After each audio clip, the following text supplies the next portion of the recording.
नमस्कार मंडळी, मी अश्विनी आणि अश्विनी पवार व्लॉगमध्ये तुमचं पुन्हा एकदा मनापासून स्वागत। तुम्हाला माहिती असेल की आपल्या घरात जेव्हा नवीन लग्न होतं ना, त्या नवीन लग्न झालेल्या जोडीला महिनाभर इतका आग्रह सत्कार संमेलन आणि आग्रहाचं आमंत्रण असतं। मित्रमंडळी, नातेवाईक, गावात बाहेर गावी त्यांना दोघांना इतका आग्रहाने बोलवलं जातं जेवणासाठी, चहा पाण्यासाठी।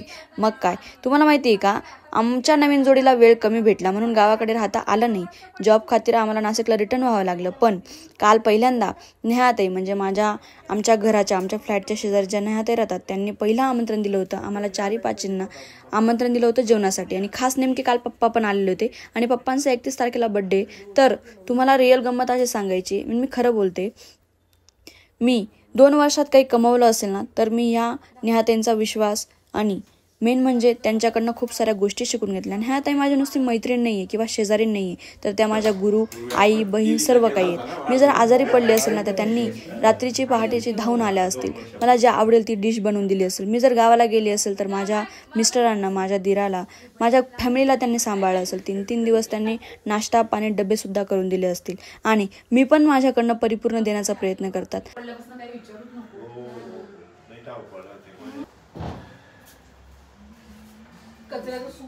Birthday to you, happy birthday to you, happy birthday dear Kaka, happy birthday. 90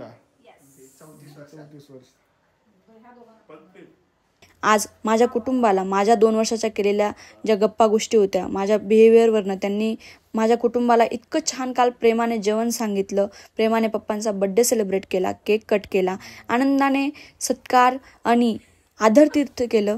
खूप भारी वाटलं। आणि तुम्हाला एक गोष्ट सांगेल की माणूस जगात खूप काही गोष्टी करू शकतो आणि माणसं कमवणं हे काही खूप अवघड नाही आहे, खूप सोपं आहे। फक्त एकच, शरीरे वाणी दिलेली आहे, बोली बच्चन चांगली ठेवायची। तुम्हाला सांगते, शत्रूला मित्र करणं हे पण खूप सोपं आहे। फक्त आजकाल आपण काय होऊन गेलोय, खूप त्यात गोष्टी क्रिटिकल करून टाकलेल्या आहेत, पण काही अवघड नाही आहे।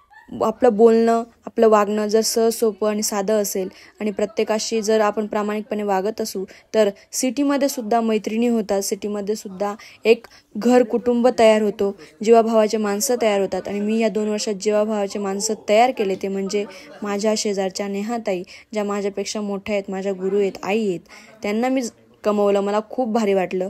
त्यांनी मला नुसतंच असं खाऊ पिऊ घातलं किंवा काही मला सपोर्ट केला असं नाही, माझ्या फॅमिलीला सुद्धा त्या आज इतकं छान ट्रीट करत होत्या। माझ्या नवीन जोडीला त्यांनी जेवण सांगितलं, त्यांच्या हाताने दम बिर्याणी बनवली, 2 भाज्या बनवल्या, पुरी बनवली, श्रीखंड। मेन म्हणजे पप्पांना, माझ्या सासऱ्यांना त्यांचा बर्थडे सेलिब्रेट केला। मागच्या वर्षी त्यांचा बर्थडे जेव्हा होता ना, तेव्हा आई पप्पा दोघांनी त्यांचा बर्थडे सुद्धा सेलिब्रेट केला होता। जसं गावाकडे म्हटलं जातं की एक घर तयार हुई गे किंवा आमना घरोबा शे, तसं माझं सिटीमध्ये मी एक घरोबा तयार केला। मी खेड्यातली मुलगी आहे, शेतकऱ्याची मुलगी आहे, पण मी माणसं जमवायला मात्र माणसं कमवते।